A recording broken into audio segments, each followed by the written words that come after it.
Hello dear students, good morning. तो फिर हम लोग स्टार्ट करते हैं भाई केमिकल इक्विलिब्रियम। एनसीईआरटी का 7th चैप्टर है केमिकल। ऊपर नहीं दिख रहा है क्या?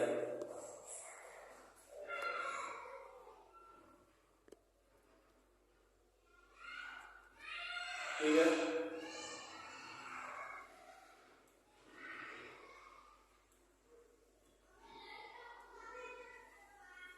ये चैप्टर का नेम है मित्र केमिकल इक्विलिब्रियम। ठीक है, ये जो चैप्टर है उसका नाम है केमिकल इक्विलिब्रियम।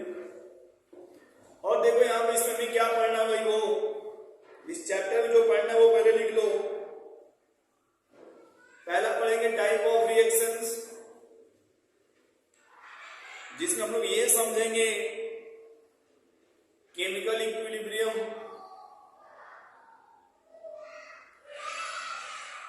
और केमिकल रिएक्शंस, होमोजेनस, हेट्रोजेनस,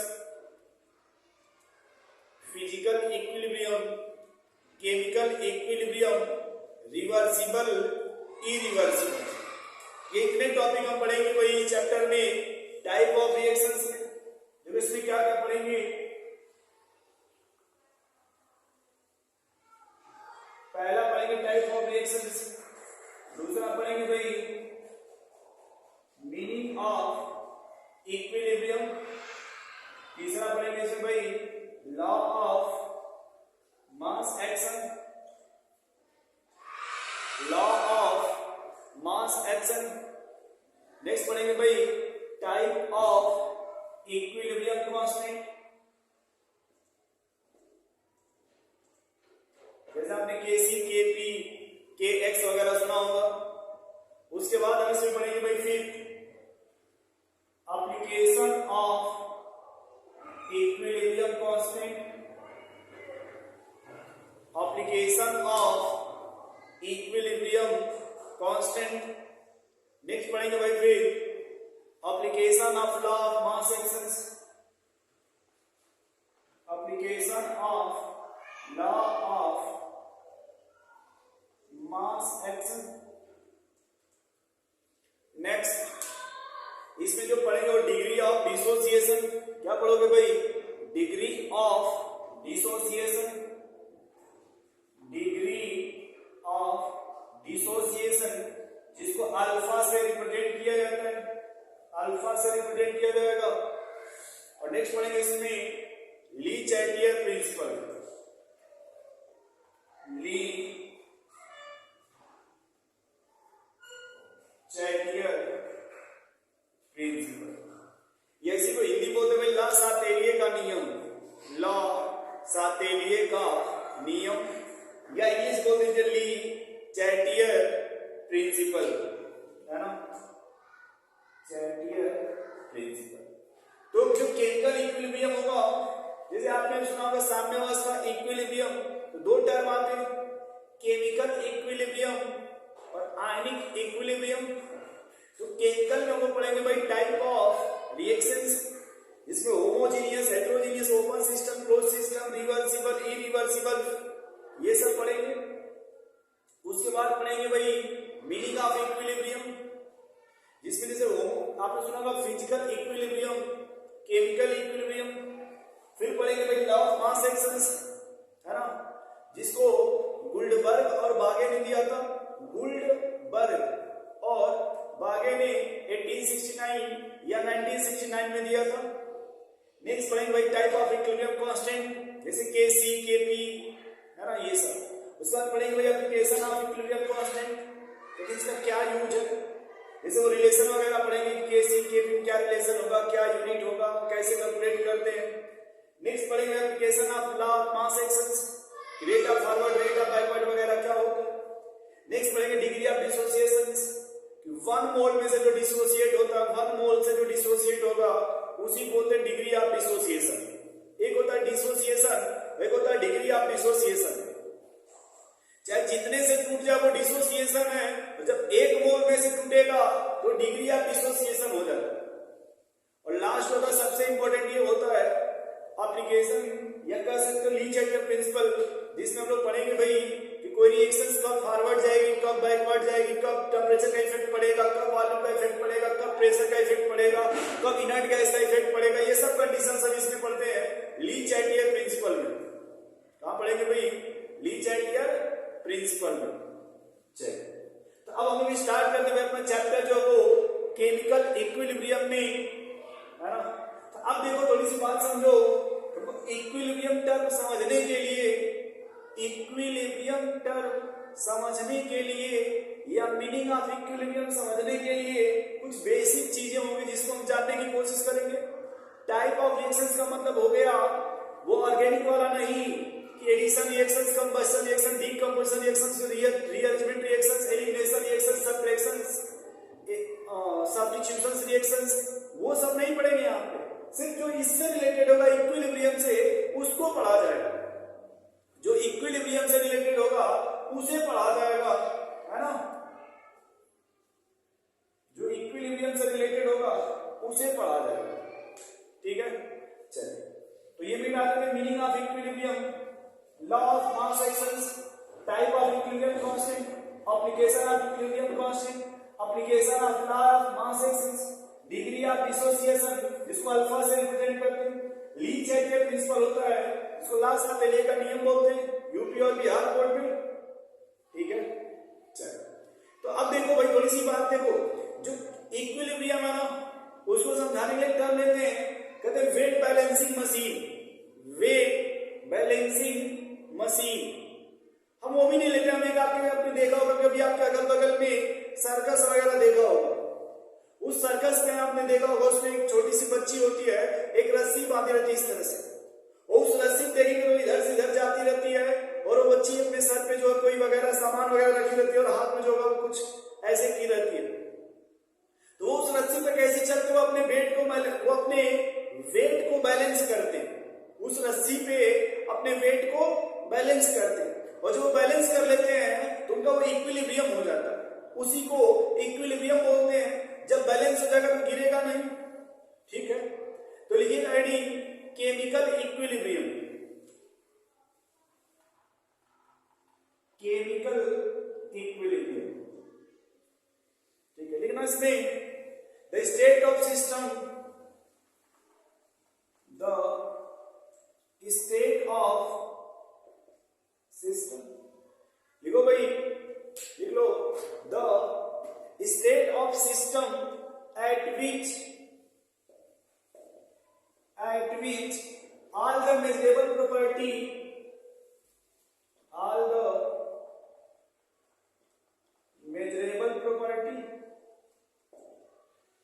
देखो भाई, the state of system at which all the measurable property of the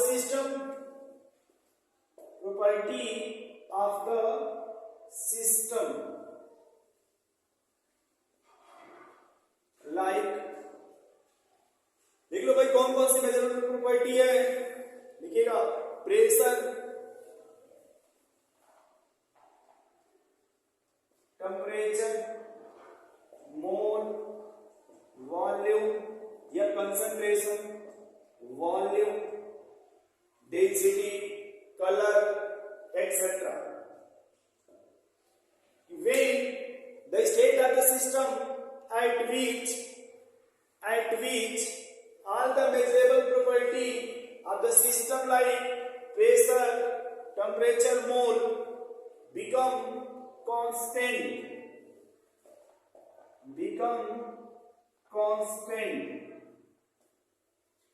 all the measurable property of the system वो क्या हो जाए भाई, कांस्टेंट हो जाए। वो जो भी आपका सिस्टम है उसमें जो भी मेजरेबल प्रॉपर्टी है वो क्या हो जाए भाई, कांस्टेंट हो जाए। Is called equilibrium, is called equilibrium. अब देखो मेरे भाई कि हमने लिखा मेजरेबल प्रॉपर्टी, तो मेजरेबल प्रॉपर्टी क्या होता है कि जिसको हम मेजर करते हैं, किसी भी केमिकल रिएक्शंस में जो मेजर किया जाता है उसी को बोलते हैं मेजरेबल प्रॉपर्टी। यदि आपको कोई रिएक्शंस दिया होगा तब उसमें क्या मेजर करते हो, या तो उसका मोल दिया रहता है, या तो उसका वॉल्यूम दिया रहेगा, या फिर उसमें कंसंट्रेशन दिया रहता है, या फिर उस रिएक्शन का प्रेशर दिया रहेगा, यही तो दिया रहता है ना, तो उसी को बोलते हैं मेजरेबल प्रॉपर्टी। अब कह रहा है कि जो भी मेजरेबल प्रॉपर्टी है वो कांस्टेंट हो जाए। वो क्या हो जाए भाई? कांस्टेंट। जब कांस्टेंट हो जाएगा तो हम कह देंगे सर हमारा क्या आ गया? इक्विलिब्रियम। क्या आ गया दोस्त? इक्विलिब्रियम। और भी हम इसको समझाते हैं कि मेजरेबल प्रॉपर्टी और भी सब बताएंगे, बस अभी स्टार्ट कर रहे हैं ना, तो गुस्सा मत होइएगा और ये मत सोचिएगा कि भाई अभी क्या पढ़ाएंगे। अभी स्टार्ट होगा, पहला लेक्चर है ना ये, तो थोड़ा सा माहौल बनाने में लगेगा, सिर्फ पहले लेक्चर है, उसके बाद तो हम स्पीड पकड़ लेंगे। ठीक है, अब इसमें लिखिएगा केमिकल रिएक्शंस, क्योंकि जब केमिकल इक्विलिब्रियम है हमें जानना होगा सर केमिकल रिएक्शंस क्या होता है। केमिकल रिएक्शंस क्या होता है? देखो कोई भी रिएक्शंस होता है आप जानते हो रिएक्टेंट से प्रोडक्ट का फॉर्मेशन होता है। यदि कोई भी रिएक्शंस होता है रिएक्टेंट से प्रोडक्ट का फॉर्मेशन होता है, तो जो रिएक्टेंट से प्रोडक्ट बनता है यदि उस रिएक्टेंट में केमिकल सब्सटेंस ले लिया जाए, जैसे हाइड्रोजन, ऑक्सीजन, नाइट्रोजन एक्सेट्रा, और उनका सिंबल लिख दिया जाए, जैसे H+O लाइक, जब सिंबल लिख दिया जाएगा तो उसी रिएक्शंस का नाम हो जाएगा केमिकल रिएक्शंस। लिखिएगा, it is a symbol representation of a chemical change. Chemical reaction क्या भाई? It is a representation of, it is a symbolic representation, it is symbolic representation of chemical change।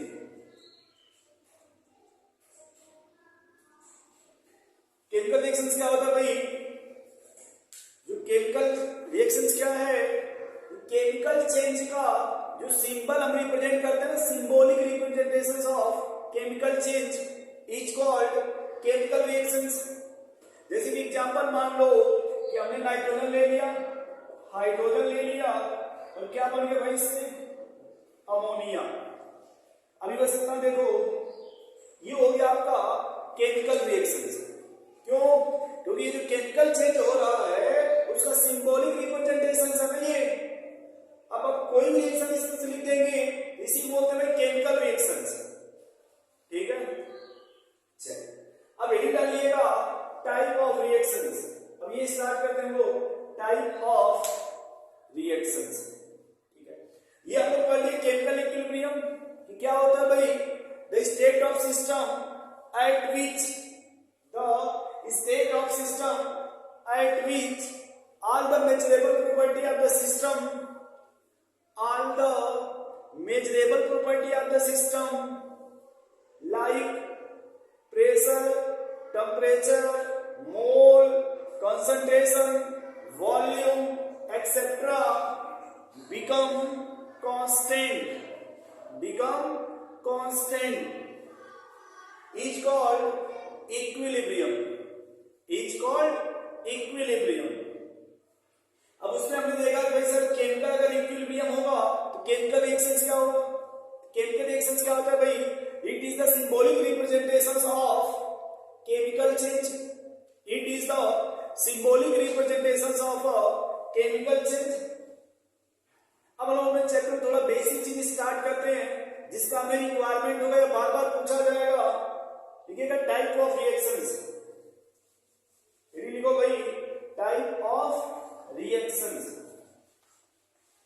अब देखो ये जो टाइप ऑफ रिएक्शंस है इसमें हम क्या पढ़ेंगे भाई? जो टाइप ऑफ रिएक्शंस है इसमें क्या पढ़ा जाएगा दोस्त? तो आपने कभी नाम सुना होगा, ये जो टाइप ऑफ रिएक्शंस पढ़ेंगे on the basis of phase, इसमें लिखिएगा ये दो प्रकार के होते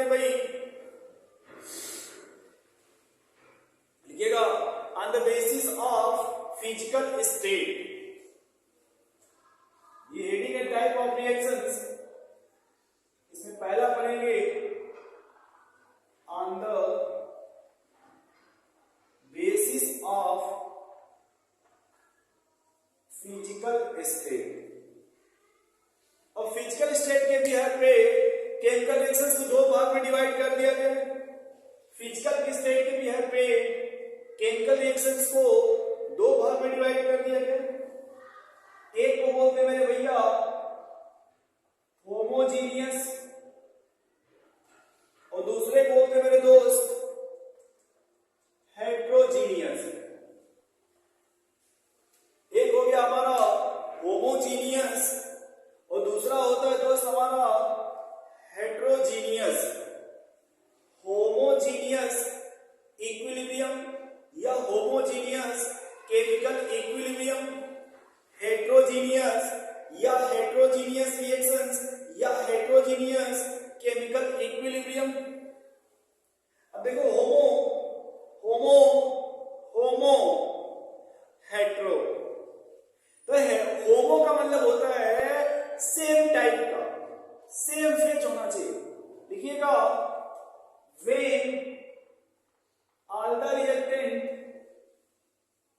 अच्छा रिएक्टेंट अगर ऐसे लिखते समझ जाएंगे आपको, all the reactant and product, बोलो भाई यहां पे when all the reactant and product, बोलो भाई। अब इसमें हो जाएगा इन सेम फेज, यहां हो जाएगा इन डिफरेंट फेज, उसमें लिखेंगे सेम फेज और यहां लिखा जाएगा different phase. When all the reactant and product in different phase, when all the reactant and product in same phase। अब देखो जैसे कोई भी सब्सटेंस होता है ना उसमें तीन फेज मायने रखता है, solid, liquid, gas. Solid, liquid, gas. तो दो और भी होते हैं जैसे प्लाज्मा, बोस, आइंस्टीन, लेकिन वो अभी अपने काम के नहीं है। जो तीन होता है उसमें समझो यदि कोई सॉलिड हो, रिएक्टेंट भी सॉलिड हो, प्रोडक्ट भी सॉलिड हो, दैट इज होमोजेनियस। रिएक्टेंट भी लिक्विड हो, प्रोडक्ट भी लिक्विड हो, होमोजेनियस। रिएक्टेंट एक्वस मीडियम में हो या फिर एक लिक्विड हो, दोनों एक ही होता है। जो रिएक्टेंट है वो या तो एक्वस मीडियम में हो या फिर लिक्विड लिखा हो, वो दोनों एक ही होता है, वो दोनों होमोजेनियस में आएगा।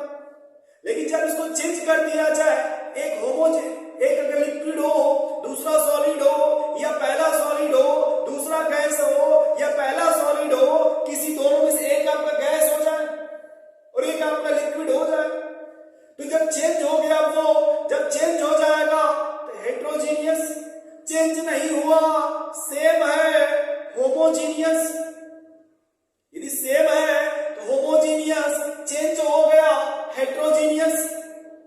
यदि सेम फेज में है होमोजीनियस, डिफरेंट हो गया हेट्रोजीनियस। कुछ एग्जांपल लिखते हैं जो नॉर्मली आप जानते हो, पहले वो लिखते हैं। जैसे आपने सुना होगा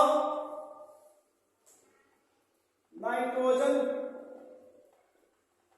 हाइड्रोजन मिलके अमोनिया गैस बन गया, या फिर 2HI hydrogen gas, iodine gas. ठीक है, ये सब किसके एग्जांपल है भाई? होमोजीनियस के। या फिर हमने कहा कि मान लो एसिटिक एसिड एक्वस मीडियम में plus H2O liquid gives ester. एक मिनट,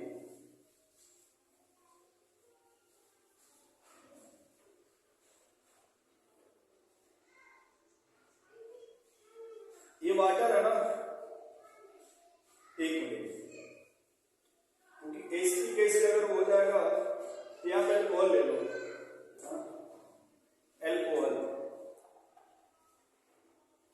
C2H5OH, अब सही है अल्कोहल। अब ये बनेगा एस्टर प्लस H2O, मान लिक्विड हो गया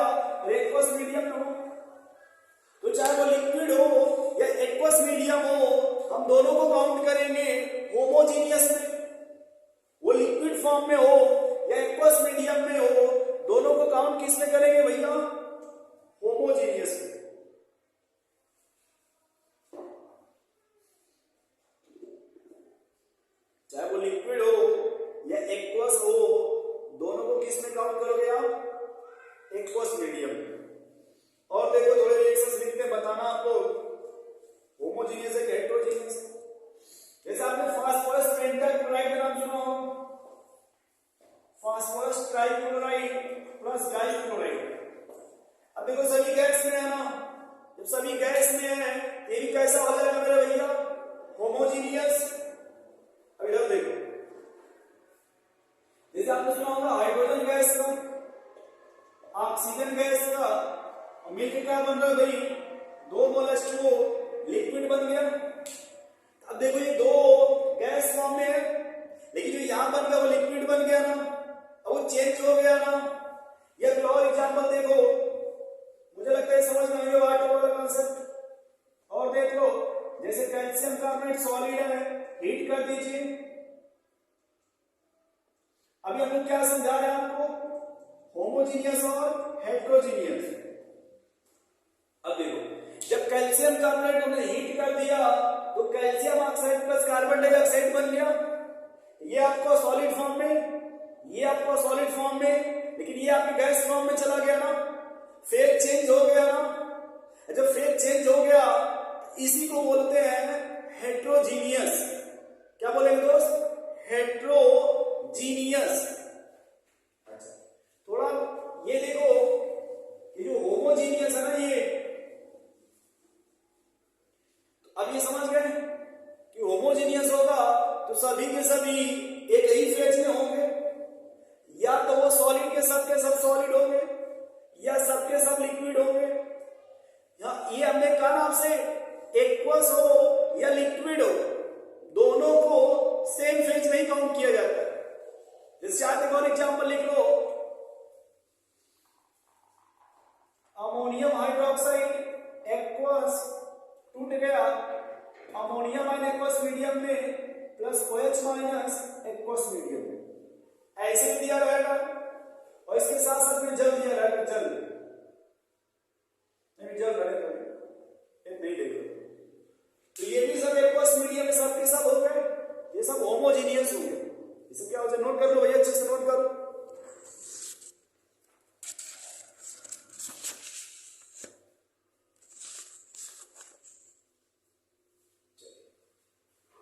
ये पहला क्लासिफिकेशन था on the basis of physical state.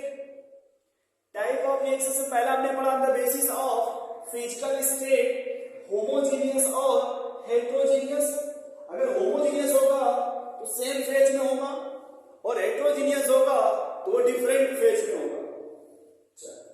अब लिखना classifications on the basis of heat. लिखना भाई, on the basis of heat.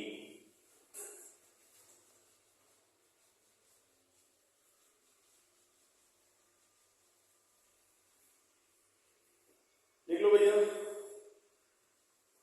Type of reactions में दूसरा है on the basis of heat, on the basis of heat.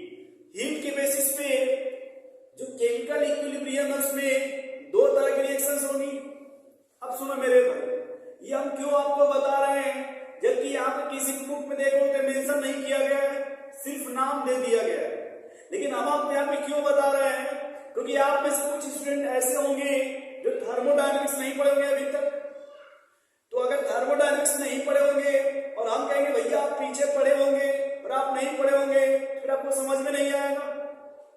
तो इसीलिए हम यहाँ पे आपको बता देते हैं ताकि कहीं कोई प्रॉब्लम नहीं होगा, ठीक है।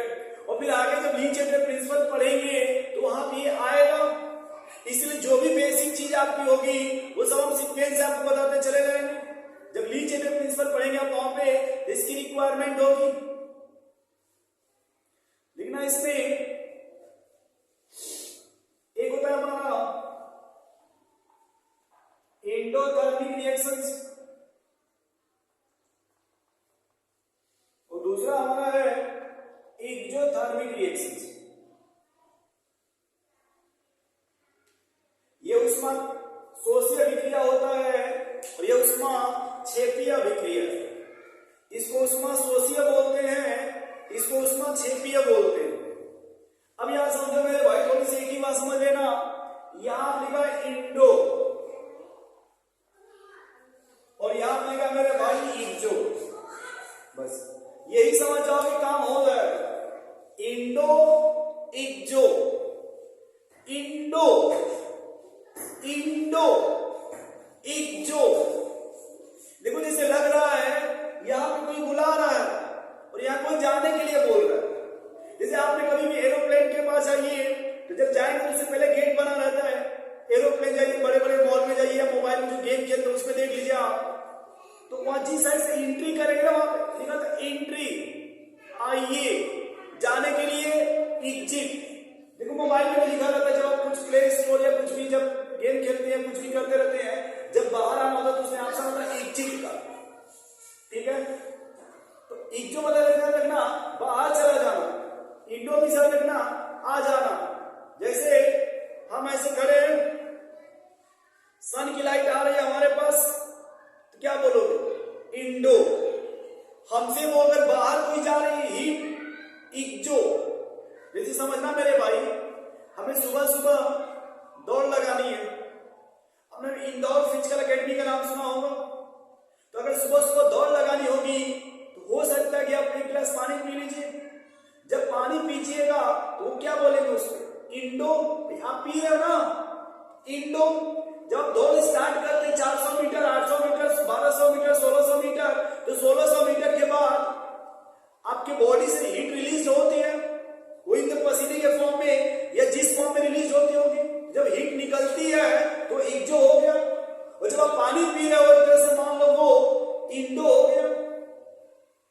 अब समझना कि कोई कहेगा सर ये क्या होता है, लिखना पहला इंडो में क्या होता है? हीट एब्जॉर्ब होगा। इंडो में जो हीट होता है वो एब्जॉर्ब, और इक्जो में जो हीट होगा वो रिलीज। हीट क्या हो जाएगा? रिलीज तो हो जाएगा। और इंडो में एब्जॉर्ब। इसी को आप पढ़ोगे थर्मोडायनेमिक्स, कहते हैं heat release by the system, heat absorb on the system, ठीक है। यह work done by the system, work done on the system. थोड़े वापस आ जाओ, यहां हीट क्या हो रही है? रिलीज हो रही है, सॉरी एब्जॉर्ब हो रही है ना, बोलो भाई। अब समझो, यदि कोई रिएक्शन है, सॉरी कोई रिएक्शन है, उसमें इधर रिएक्टेंट होगा और इस साइड प्रोडक्ट होगा। ये रिएक्टेंट होगा और ये प्रोडक्ट होगा। अब आप कह रहे सर इस रिएक्शन में हीट एब्जॉर्ब होगा, इसका मतलब हो गया कि जो रिएक्टेंट है उसको पहले हीट देना पड़ेगा, और यहां पे कह रहे हीट रिलीज हो रहा है, इसका मतलब हो गया कि जो प्रोडक्ट होगा उसके साथ क्या है? हीट। और यहां पे आप दे रहे हो ना, किसको दिया जाएगा? रिएक्टेंट को, और वहां किसके साथ हीट है? प्रोडक्ट के साथ। अब बताओ कोई पूछेगा इसमें हीट किसकी ज्यादा है, उसी बोलते डेल्टा एच। अब समझना, मेरे पास पैसे नहीं थे, मुझको किसी ने पैसे दे दिया, पहले हम यहां थे, मेरे पास 100 रुपया था, मेरे घर वालों ने मुझे गूगल पे फोन पे करके 50 रुपया और दे दिया, अब हम यहां आ गए, हमें 50 रुपया मिल गया। अब बताओ हमारे पास पैसा नहीं होगा या ज्यादा हो गया? तो 150 हो गए ना, 150 हो गया ना भाई। पहले ये रिएक्टेंट आर था, उसने हीट को एब्जॉर्ब किया, तो जब एब्जॉर्ब किया तो क्या बन गया? वो प्रोडक्ट। यानी जो प्रोडक्ट होगा उसमें रिएक्टेंट के साथ साथ जो एनर्जी है वो भी इसमें होगा। यानी आपने कहा सर किसके लिए ज्यादा होगी? तो प्रोडक्ट की, किससे? रिएक्टेंट से। अब ऐसे जब यहां लिखोगे तो यहां किसकी ज्यादा हो जाएगी? रिएक्टेंट की। क्यों? क्योंकि प्रोडक्ट के साथ रिलीज हो रही है ना, ये जो प्रोडक्ट है उसमें एनर्जी रिलीज हो रही है, यानी ज्यादा कहां था? रिएक्टेंट में। बोलो भाई। तो जब यहां लिखेंगे डेल्टा एच, लिखेंगे हमेशा लिखते हैं हीट ऑफ प्रोडक्ट माइनस, पहले रुक जाओ, ये ज्यादा किसका होगा? प्रोडक्ट का नहीं, इसमें ज्यादा हीट किसका होगा? रिएक्टेंट का। किससे? प्रोडक्ट से। क्यों? क्योंकि जो रिलीज हो रहा है ना, रिलीज कहां से होगा? प्रोडक्ट से। तो ज्यादा कहां रहा होगा? रिएक्टेंट में। अब देखो, अब अंदर लिखेंगे डेल्टा एच, तो हो जाएगा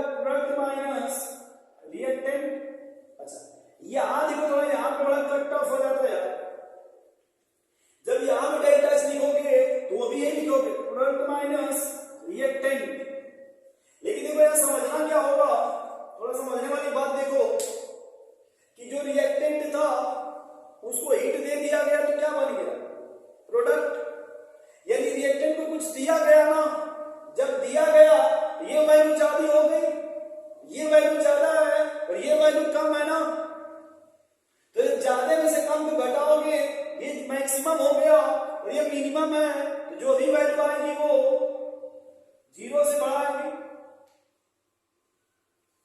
ये ऐसे भी कर सकते हैं जो वैल्यू आएगी वो पॉजिटिव आएगी। अब यहां देखो रिएक्टेंट में जो भी एनर्जी था, जब वो प्रोडक्ट बना तो प्रोडक्ट में से निकल गया, यानी ज्यादा कहां एनर्जी थी, रिएक्टेंट में ना, तो रिएक्टेंट का साइन क्या है, निगेटिव।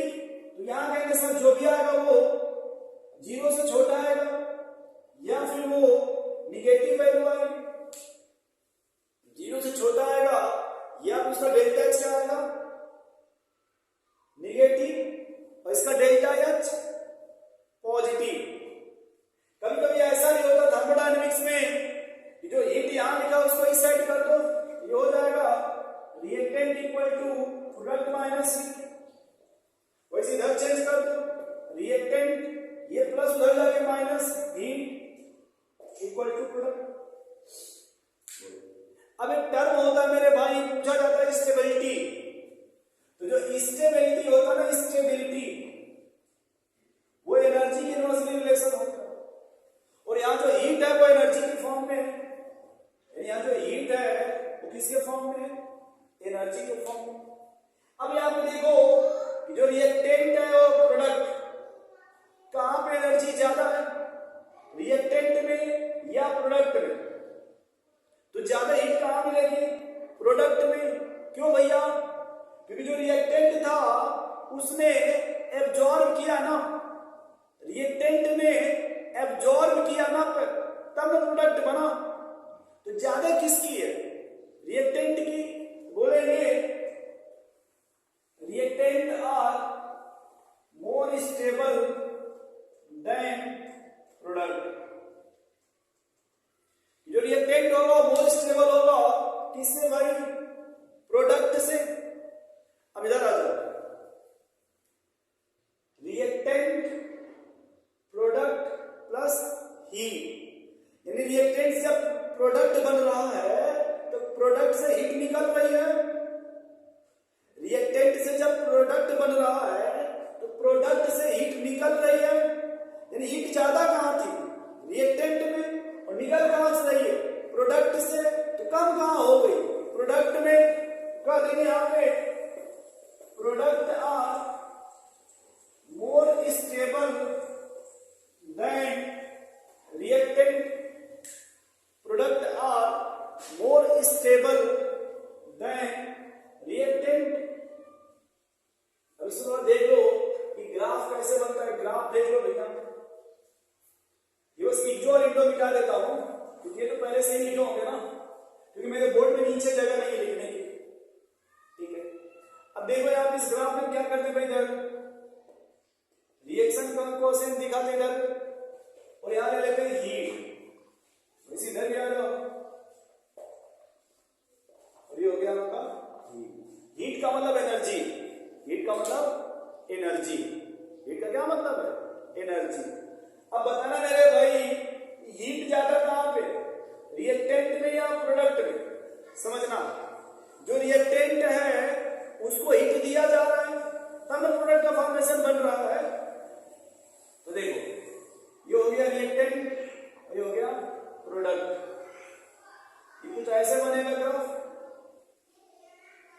अब ये हो जाएगा रिएक्टेंट, ये हो जाएगा प्रोडक्ट,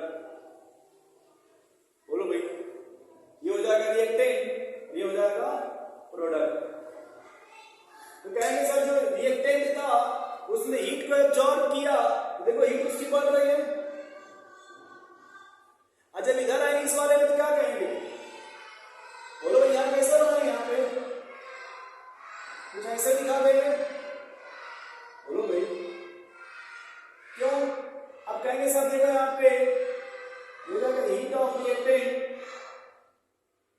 ये हो जाएगा हीट ऑफ प्रोडक्ट, रुक जाओ, नहीं उल्टा हो जाएगा, ये हो जाएगा हीट ऑफ रिएक्टेंट, हो जाएगा हीट ऑफ प्रोडक्ट। अब देखो तो यहां पे क्या है, रिएक्टेंट है वो हीट को एब्जॉर्ब कर रहा है, तेरा हीट बढ़ रही है, और यहां पे जो रिएक्टेंट है वो हीट रिलीज कर रहा है, तो प्रोडक्ट बन रहा है। कुछ इस तरह का ग्राफ का फॉर्मेशन होगा, बोलो भाई